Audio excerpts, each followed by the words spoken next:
আজকের গল্প মহৎ মহান চোর। একটি অসাধারণ গল্প। রাকেশ বাস থেকে নেমে তার পকেটে হাত দিতেই সে চমকে উঠল, কেননা তার পকেট মার হয়ে গিয়েছিল। এমনিতেই তার পকেটে ছিলই বা কি, টোটাল 90 টাকা আর একটা চিঠি, যেটা সে তার মাকে লিখেছিল। আর সেই চিঠিতে লেখা ছিল, মা, এরই মধ্যে আমার চাকরি চলে গেছে, আর এজন্যই আমি এখন কিছুদিন তোমাকে টাকা পয়সা কিছুই পাঠাতে পারবো না।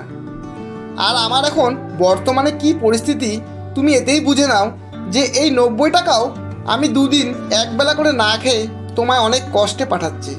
সেই চিঠিটা আর এই 90 টাকাটা রাকেশের পকেটে 3 দিন ধরে পড়েছিল। আর সেই চিঠিটা পোস্ট করার রাকেশের একদম ইচ্ছেও করছিল না, কেননা মাকে তার দুঃখ কষ্টের কথা আর সামান্য 90 টাকা পাঠাতে তার মনে সংকোচ বোধ হচ্ছিল। কিন্তু এখন আর কি করা যাবে, এখন সেই 90 টাকাটাও তার পকেট থেকে কোনো পকেট মার মেরে নিয়ে চলে গেছে।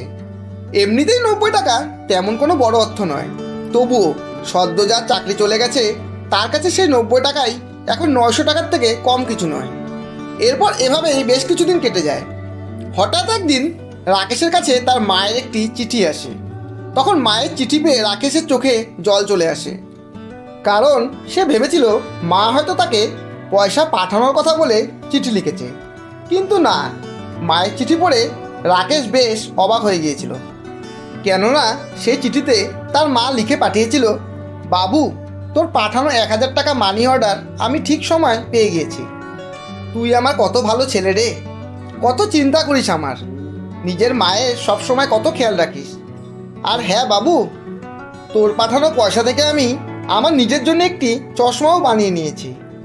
মায়ের চিঠি পড়ে তখন রাকেশ বড়ই চিন্তায় পড়ে গিয়েছিল। এই ভেবে যে মাকে 1000 টাকা মানি অর্ডার সে নিজে তো পাঠায়নি, তবে কে পাঠাতে পারে। এর বেশ কিছুদিন পর রাকেশের কাছে আরেকটি চিঠি আসে।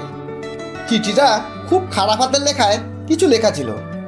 তখন রাকেশ অনেক কষ্ট করে কোনো রকমে সেই চিঠিটা পড়ল। সেই চিঠিতে লেখা ছিল, ভাই, 90 টাকা তোমার আর 910 টাকা আমি আমার নিজের থেকে মিলিয়ে আমি তোমার মাকে ওই 1000 টাকাটা মানি অর্ডার করে পাঠিয়ে দিয়েছি। পয়সার চিন্তা করো না বন্ধু, মা তো সবারই একই রকম হয়, তো সে ক্ষুধার্ত কীভাবে থাকতে পারে। আমি অবশ্যই পকেটমার হতে পারি, কিন্তু আমিও তো একজন কোনো মায়েরই সন্তান। গল্পটি শেষ অবধি শোনার জন্য অসংখ্য ধন্যবাদ। গল্পটি ভালো লাগলে একটা লাইক অবশ্যই দেবেন এবং বন্ধু ও আপনজনদের শেয়ার করে চ্যানেলটি সাবস্ক্রাইব করে পাশে থাকবেন।